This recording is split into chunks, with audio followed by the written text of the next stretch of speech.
Hey guys, this is Bad Tech and Gaming, and today we're doing something a little bit different. I went out and purchased a car recently, a 2016 Ford Mustang Eco-boost premium convertible to be exact, and decided it may be a good idea to show how good the tech in these cars has become nowadays. Most people just do how fast can a car go, horsepower, all that stuff. We already have plenty of videos with that. So let's dive into the tech. Without further ado, let's jump right on in. And as always, we have four categories we'll be covering today: great, good, bad, and horrible. So, with that being said, let's start off with the greats. I would say my most used feature in this car is the auto start or remote start using the key fob. And I know this is something most cars have nowadays, but man is it nice. It'll also, with the key fob, roll down the windows, which is nice as well.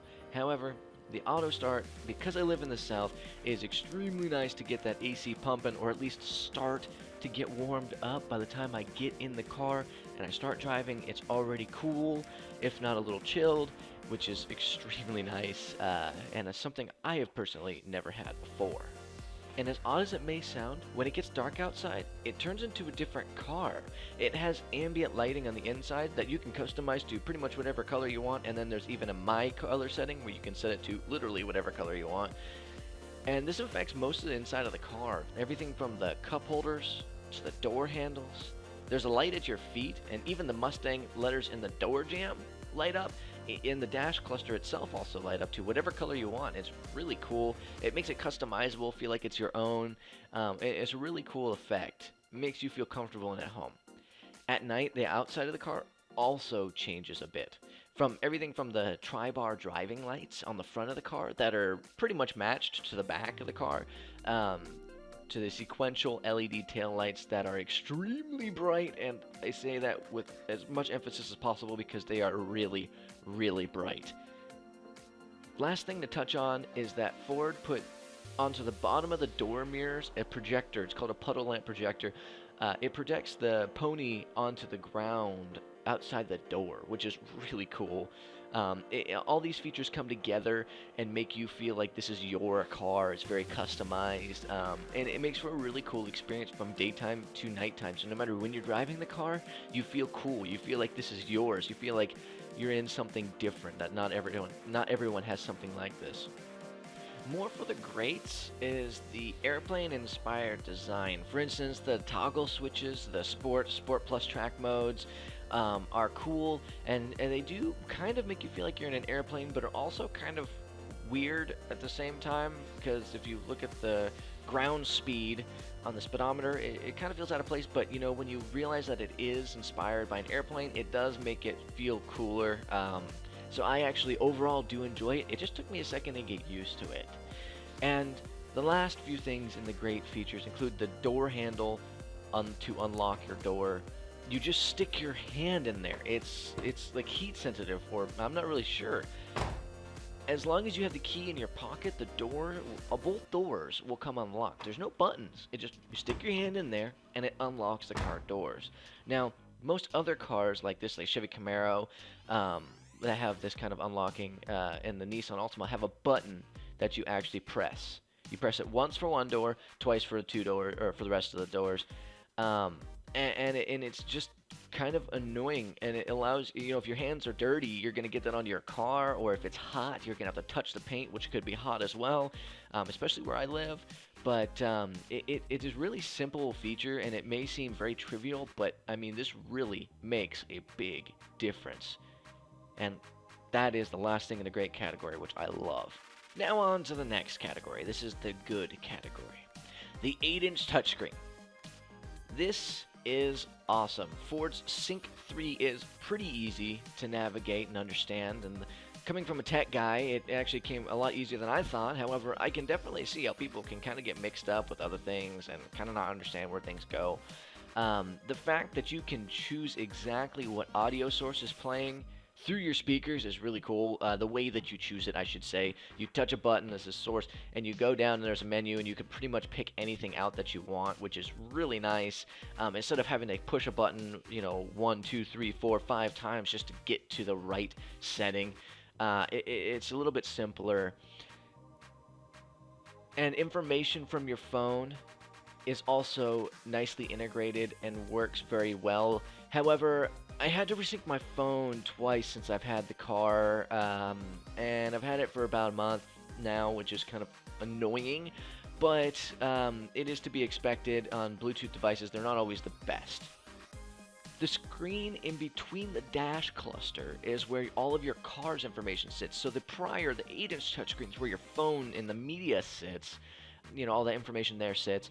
And in between the dash cluster is where all the cars, like the gas mileage, speed, you know, colors for the ambient lighting, fluid temperatures. But I can't seem to locate the coolant temperature, which is kind of odd. Like, all of the cars have that. But anyway, the track apps are nice, and the fact that it saves your information, which is really cool, and you can kind of go view your last, you know, if you did a 0 to 60 and all that stuff. It actually will store that information for you, which is cool. But why can't I access these on the 8-inch touchscreen, or at least have them projected onto the 8-inch touchscreen, so if I have a passenger, they can view my 0 to 60 and how fast we're going? It just seems kind of odd. Also in this good category, Android Auto makes its way here. And it works as well as can be expected, but it doesn't seem to get along with Forge Sync 3 very well. Sometimes I'm calling people and have to leave Android Auto back to the sync to end the call, which is odd. Like, it transfers it from Android Auto to Google's or Forge Sync 3, and I can't get it back, and unless if I do that, I will end up leaving some very long voicemails that I did not mean to leave because I'm trying to figure it out. But mostly, it's kind of dangerous, you know, when driving. I don't want to be messing with things, and that's the whole point of the system. So it'd be great if they had a little better integration between Android Auto and Forge Sync 3, just to kind of keep those issues out. But I suppose it's something that they may have rushed a little bit, just trying to keep up, you know, Chevy and the Android Auto and all that stuff. So I'm kind of curious I'm hoping they come up with an update to fix that. And if not, Ford, if you're listening, please fix that, because it's almost got me in a wreck. So as I wasn't trying to play with my phone or anything like that, but I had to end the call and couldn't find it. So it was odd. Now on to the last good feature. It is actually the center console and steering wheel. Now, minus the telescopic adjustments, which we all know those are really, really nice and convenient and all that with the steering wheel, these two things actually will lock after a few seconds of the car being, well, locked. And it's really nice, or I guess maybe it's just shut off, but it's really, really nice, as it makes me feel so much better. If I accidentally forget my wallet in the center console and someone rips off my soft top with a knife, and tries to get in my car and steal my stuff, well, they will literally have to pry open the center console to get to my wallet. And that is just, it's like a safe in your car, which is just very nice, other than of course, the glove compartment, which does have a lock. But it is a nice thing to have, and a really secure thing that makes me feel better about my car. Now on to the later half of the video with the bad category. These are features that are generally just annoying. They work, but they're annoying. So, for example, why do the USB ports take so long to charge? Almost everything nowadays has the ability to rapid charge. If I'm using Android Auto, my phone shouldn't be less battery than when I plugged it in to begin with. It's just annoying. And something that could be easily fixed if they just spent a few more dollars on the actual USB port. Something else that makes it in this category is actually parts of Android Auto. Now, overall, the system is great and good, I should say, but it seems to limit parts that I end up having to go to my phone for. Like, for instance, when I pull up my phone, the calls that are there are never in order of people that I actually want to call. It would be nice if that was automatically the recent calls, or at least an ABC alphabetical order of people that I could call, which is just something that's kind of annoying. And even down to my music. I just want to have all my songs playing, right? Well, you can't just do that. It only allows playlists from the menu system there, or whatever was currently playing. So if you want all your songs to play, you actually have to start up your phone, figure out how to get out of the Android Auto logo that's on the phone, which is rather annoying. Go to your Google Play and just do it on your phone. Just go to the app, click all songs, and you're good to go. But why? Why do I have to do that through my phone? I get it, they want to limit some things to make it less likely for people to crash, but I am more likely to crash if I actually have to go to my phone to do these things that I tried not to do in the first place on my phone. That's why I have Android Auto.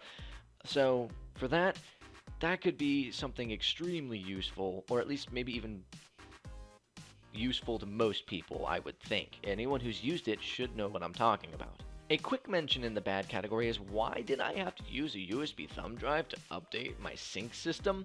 Did they not have a plan for that? It has Wi-Fi. Why couldn't they do it over Wi-Fi? Come on, guys. This is simple. Now, there's only one thing in the horrible category. While it is awesome that I have an 8-inch touchscreen and some more vehicle options in between the gauge cluster, these two systems don't actually talk. They don't communicate at all. And, well, now that Android Auto's in there, all three of them don't communicate. Why not? It would be great if, when I have a passenger in the car, that passenger can see my track apps that I am currently using. For instance, 0 to 60s. Or at least give me an option to display it on both screens, or one or the other. Something.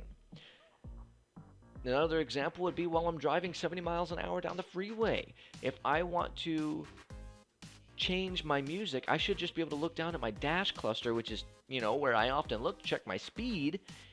Just scroll through my music from Android Auto. Why can't I do that? Why do I have to go to the touch screen where I have to lean over, possibly veer right just a little bit? I'm shorter, by the way, so I have short arms. But anyway, it would be an extremely convenient thing, instead of just having to click the next button, to just be able to scroll through real quick and pick the song that I'm looking for. Now, you'll eventually get used to it, and it does make sense once you get through it, but it's just kind of odd, and it's something you have to get used to rather than something that could be a little more intuitive, something that could be a little easier. In my opinion, Ford needs to hire a tech guy to do the more in-depth things in their systems like this, the continuity between what they have and they're rolling out. In conclusion, the tech in this car is pretty impressive. It's not as good as some out there, but it's enough to make me feel special, like I have a customized car and the entire cabin around me, and all the media I want is there while I'm driving around, even while the top is down. It's all at my fingertips.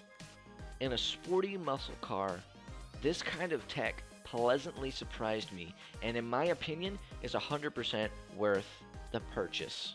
So with all that being said, thank you so much for watching. If you enjoyed my review of this car from a tech guy's perspective, please let me know in the comment section below. Don't forget to give us a thumbs up and subscribe and hit the bell button so that way you can get notifications via email whenever I come out with a new video. Thank you guys so much. It is time to end.